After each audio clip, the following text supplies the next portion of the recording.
be a table preferred by the foreign key. Suppose you cannot use for the truncate table at the time, and you must use the delete statement instead of that. And also the truncate table is going to be very helpful.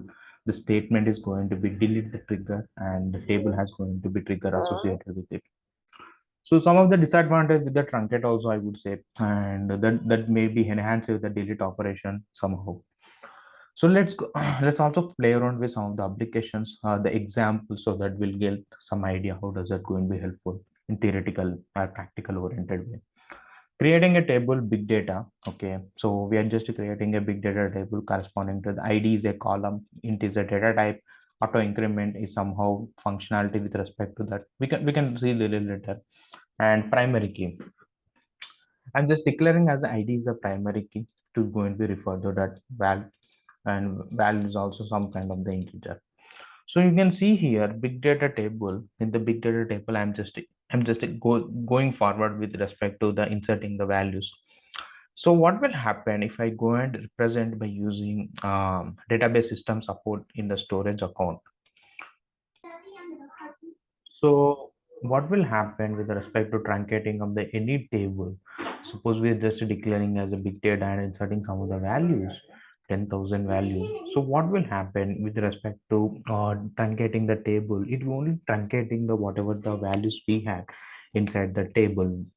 So yeah, this is somewhat creating some procedure to understand, but this is the way to understand a database system is going to be supported to stored in a procedure, right? You can also put this statement inside a loop so that it will be enhanced to repetitive process with corresponding the values or rows we had.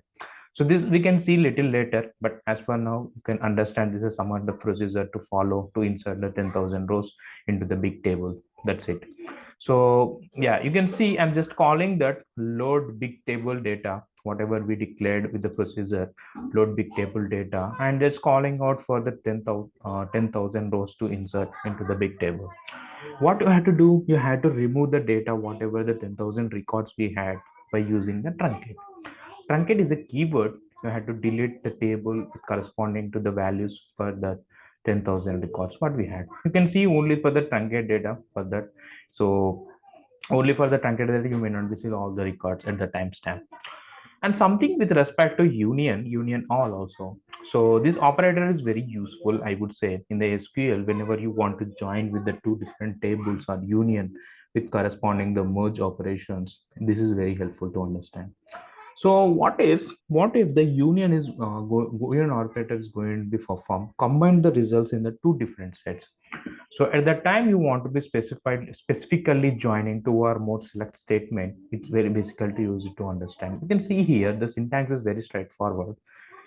Select column name, column one, and on also table name with respect to the column names are coming from union and also the union all somehow. So select column 3, column 4 from the table 2. So what exactly it will do? The union operator you're going to be used for to write any kind of the divided word the sequences segments to join with them by the keyword. If you want any keyword corresponding to the union, you can try to use by using different data types and also the size with the same order. Yeah, let's go and check out in this diagram so that we'll get some idea. And what will happen if you have a duplicate rows in the set? You can use union all operator so that it will be join all the different duplicate rows corresponding to the table 1 and also the table 2. So here you can see here A is a table and B is also another table which consists of some key here 1, 2, and one. You can say this is some of the column wise we are going to be showcased corresponding to the result sets which we have. So if you union it, you can see here one one corresponding to the table A column 1 and 2 corresponding to the table and table B. It's going to be concatenated with respect to that. You will be get 1, 2, 3 values without duplications. What if we use union all? Okay, what if we use union all? It will be slightly going to be some modification with respect to the union. It will be enhance the duplicate results. So at the time you're joining these two, you may not be get the duplicates. If the join by using the union all, you will be get the duplicates like 1, 2, 2, 3. So the basic syntax is very straightforward. Yeah, you can say basic syntax is very straightforward. Whatever the IDs you had, you're going to joining with corresponding to the table, and union also will be the same corresponding. Some disadvantage with respect to the both the things are the same. You want to join with respect to select statement and some of the updated statement. Updated statement may not be works out for union, I would say. And what will happen if you want to be delete at the time you want to be specifically mentioned? But select class is a very useful for the union operator with regarding some different columns you want to be specified to join to with the other table so that you will get the summarization results at the end. And maybe we can also see something called as a intersect. So if you are probably learn maybe 11th and 12th grade with respect to some of the joints, intersect is very helpful.